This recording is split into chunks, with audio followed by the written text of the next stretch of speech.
I think that one of the bigger disconnects sometimes between the people watching our videos and us watching Star Trek is, so I think that's just something to keep in mind if you're watching us, that we don't necessarily care about. Jean-Luc, you are full of surprises today. Can you dig it, sucker? Five time, five bangers in a row. This has got to be the hottest streak in Star Trek thus far. Tell me, he didn't just say that. I was already questioning at like 3 episodes. Have there ever been 3 what I would consider perfect Star Trek episodes in a row? And now we're at 5, and it's still the case. And I am about 98% sure that's never happened. And on one hand, I shouldn't be surprised because that's what everyone's been saying is going to happen, but it's just surreal for it to actually happen. I feel like in this whole journey, it's always a battle of, oh, I really liked this one. Now this one's not that great. This one's fine. So to just consistently, it's been 2 weeks now that we're just loved it all. Yeah, especially in the way we watch things. We watch 2 episodes at a time in a week, and it's usually one or the other. Very rarely, but it's happened where it's like 2 in a row, but then the cycle would start over on the next week. But 5 times, I'm thinking about any show we've ever watched on the channel. Oh, yeah, not just this, yeah. Yeah, just anything. We haven't had a 5-episode streak like that. I mean, how difficult to maintain. A show today could never do it because they only have like 5 episodes. It'd be a perfect season for them. They come out every 6 years. Yeah. But also, the first half of season 3 so far was kind of just, okay, like a little more of that roller coaster. But now we're just like on a good constant upswing. Yeah, and there's still 8 episodes left, so we'll see how long this goes until we hit a speed bump in the road, or maybe it just finishes out the whole way. I don't know, but I did want to just address it real quick and like why we even talk about this or like this. And obviously, we're watching this as a continuous journey on this YouTube channel. The ultimate goal being that one day the whole thing will be this journey of people who've never seen Star Trek to have seen everything, and you get to see that whole evolution. So I think with that comes a certain part of it where we are constantly comparing it to what we've seen or checking in. How is this season compared to others? It was different when we first started the show. It was like everything's completely fresh going in.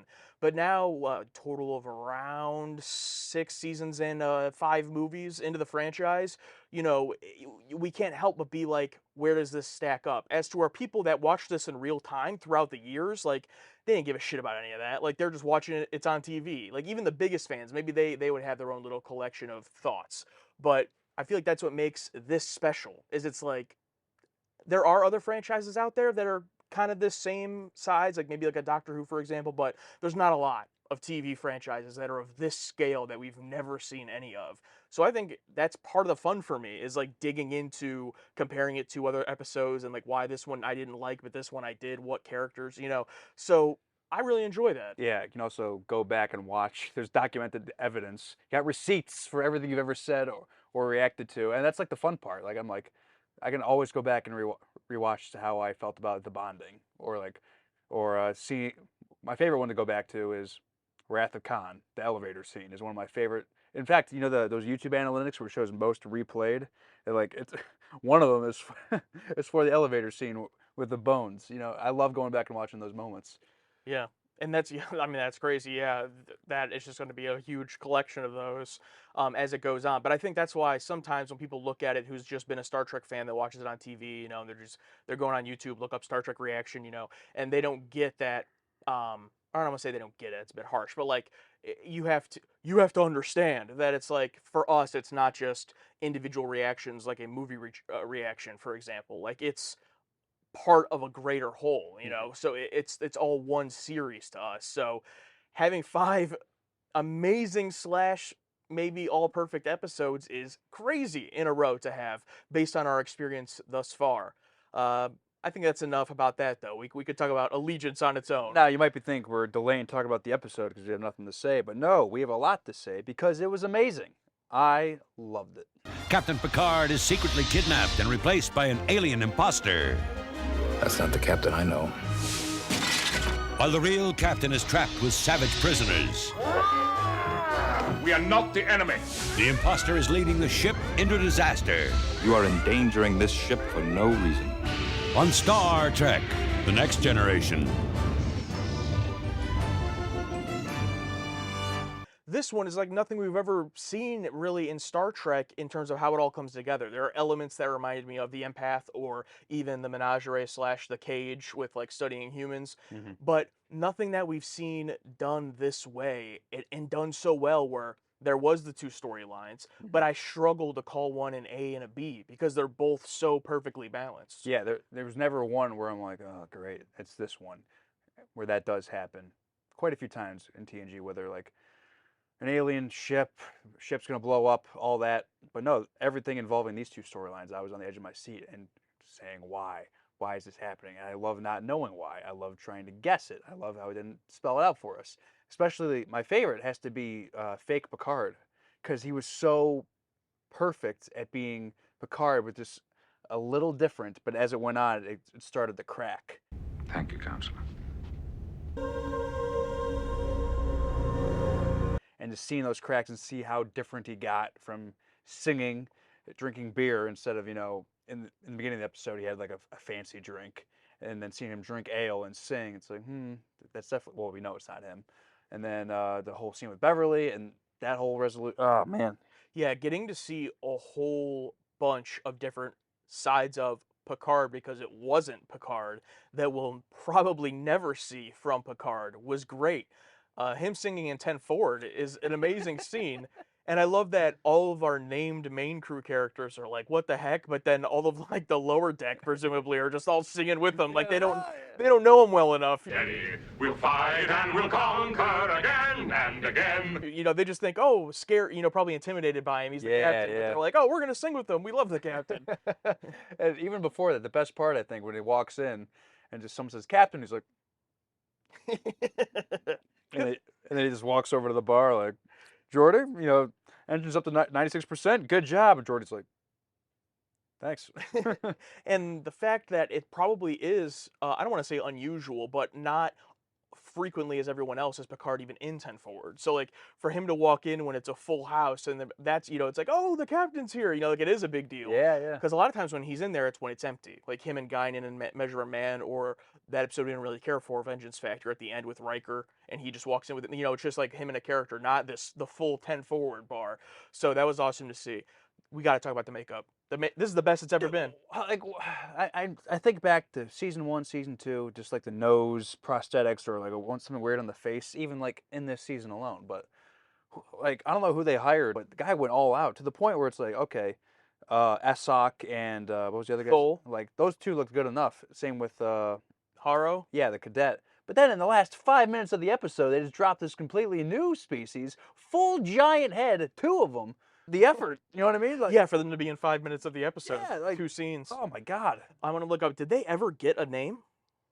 Let me see. In the IMDb, it just says Alien 1, Alien 2. Okay, so Mitaka 3 was Who Watches the Watchers. Earlier in this season, the Vulcan offshoot race, when Riker and Troy went down, dressed up, and then Picard was the god. Yeah. So they directly referenced that, and I, of course, didn't remember the episode, but I was like, Mitaka 3, we were there. So they had the little continuity, and then when she said the plague thing, I'm like, wait, she wouldn't know about that. So, and Picard had that look, but then he didn't say anything right away. So when it left the scene, of course, I'm so paranoid now. I'm like, wait, I'm being stupid. I missed something. But no, I was right this one time. You were right, yeah. And I thought maybe it was one of those things where one little change in a letter and it's a completely different planet, like, so I gave that benefit of the doubt, but I was also thinking maybe it is her. And then later towards the end, it's like, oh, you would know that, don't you? And then Picard goes into another great Picard speech. I'm quitting this game. As far as I am concerned, this experiment is over. I'm done. You know what? That's it.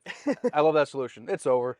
And I'll admit, I didn't suspect the cadet at all of any of the. I didn't think it was going to be like any of them had anything to do with it, honestly. And what a great way to be able to build out 3 characters. Like, are they going to be in the show again? No, most likely not. But like, just like they took the time, the writing, to build out these races. They have their own traits, they have their own names, all this stuff, their own looks.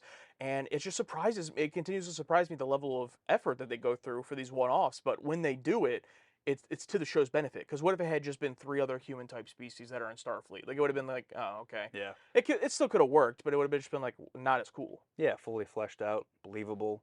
It helps when they, look like awesome, badass aliens or cool, great makeup effects. And I loved how at one point everyone was being accused, like just like idle minds trapped together. It's like first it was everyone against the Essoc, then everyone against the other dude, then everyone against her, then everything against Picard. It's like I wish like two of them teamed up against the other. Like I wish it went every side. Yeah, and then on the other side, with all that's going on, which was all very interesting, you had the fake Picard on the Enterprise, which also was very interesting to me because I didn't know the whole time what was the point, what was he there for, and we get those answers, and they're much simpler than anything I would have cooked up in my head. But Patrick Stewart, first of all, you got to give him credit. Anytime one of the cast members has to do a different version of themselves, Brent Spiner does it all the time. But Patrick Stewart got to do it here, and they did it once before, very early in the show, and I did not care for it. So I loved it here. And my favorite scene, though, of course, has to be him and Beverly. You're a very attractive woman. And you're a very attractive man. I mean, the whole dinner scene, Picard just wearing the robe with his chest out. And, her, unfortunately, thinking it's him, and they even they dance and even kiss. And then it was a little bit interesting. I know it's not Picard, but she says, I'm comfortable with our relationship the way it is. But then kisses him and then says, I feel like you're playing games with me. It's like, aren't you the one playing the game? Like, you said you were comfortable with the relationship. So Picard was that version of Picard, pretty clear with what he was trying to do that whole time. And when you turned him down, he was like, all right, get out. Perhaps we should call it a night. Got to bring up my boy, Winrich Kolb. Am I saying that right? Kolb. So anyway, Winrich Colby. Just amazing camera work. Just I love his close-ups, and you might know him from great episodes such as Up the Long Ladder. Was that him?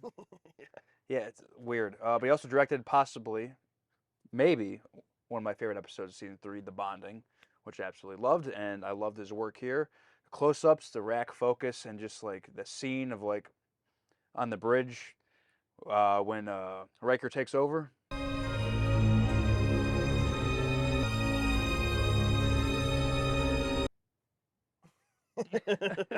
What do you think about the choice for Worf to not say anything? Because he could have been like, "No, Captain, I cannot," or something. But for him to just completely ignore Nothing him. said is much better.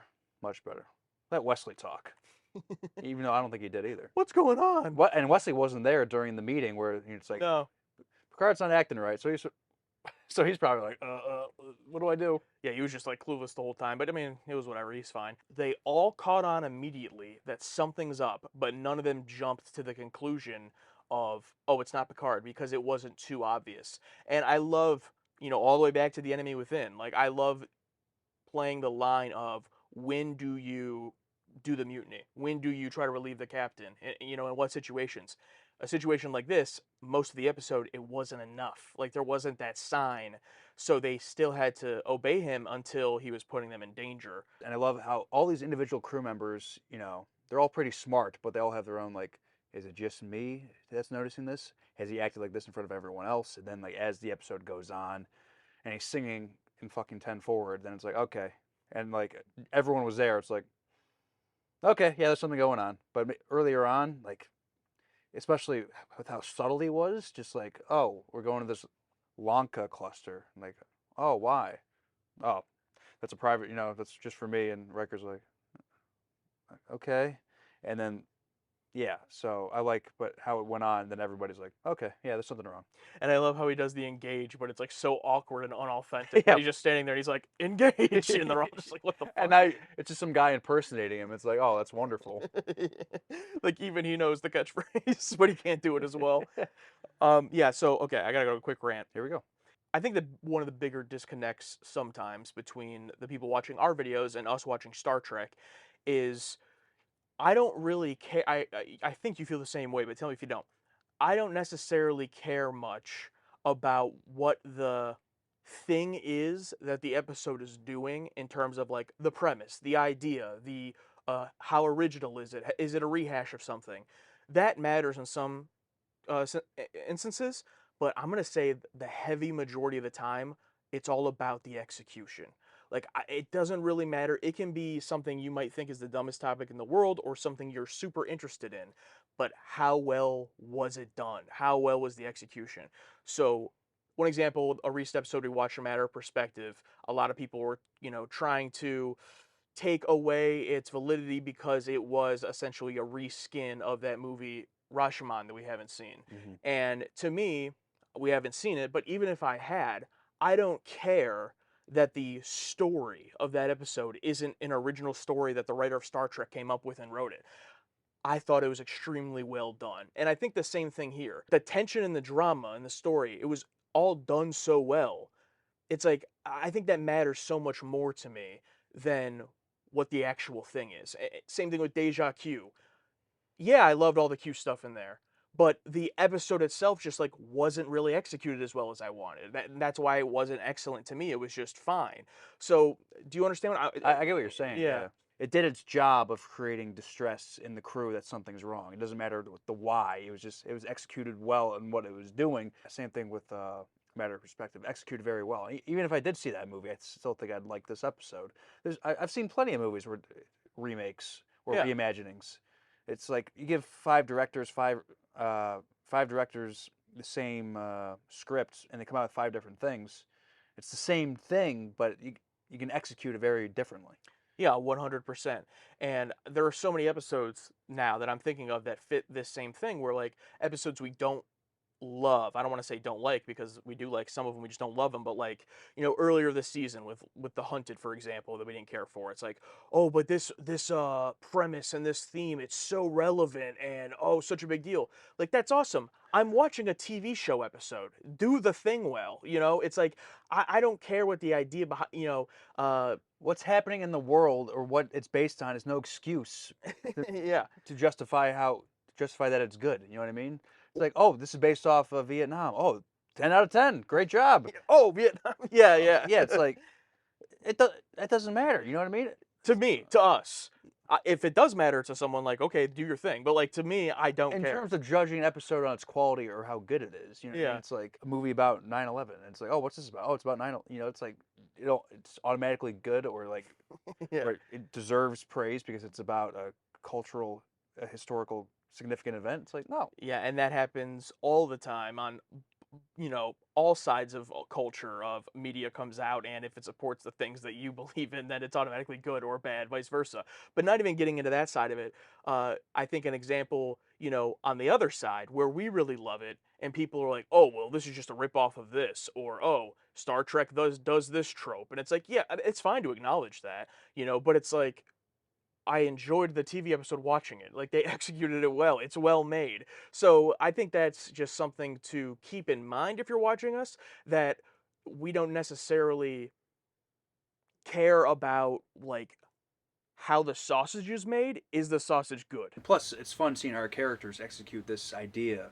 even if it's from something we have seen or haven't seen. I just like seeing our characters do the things. Yeah, I want to see it with them. I want to see it in Star I want Trek. to see how they react to the same situation that's happened in some old Japanese film. Yeah, I mean, how many times have we made references like that? Like, oh, imagine 12 Angry Men, but all of the Star Trek characters. Oh or, my God. Yeah, like all that stuff. It's like, I would love to see that. If they did that, that'd be fucking great. Yeah. So, and on the other side, if it's something I don't connect with or care about, but just because it's based on a relevant topic, okay, still do it good. There are things about topics I'm not that interested in that I think are done really well. I mean, if you've watched other stuff on our channel, you know that. But anyway, got a little off the episode. That's my fault this time. But yeah, I loved this one. Alex and Josh fill the target audience on a cosmic journey, feeling so immense. They're sitting in a room, ready for the show. Star Trek.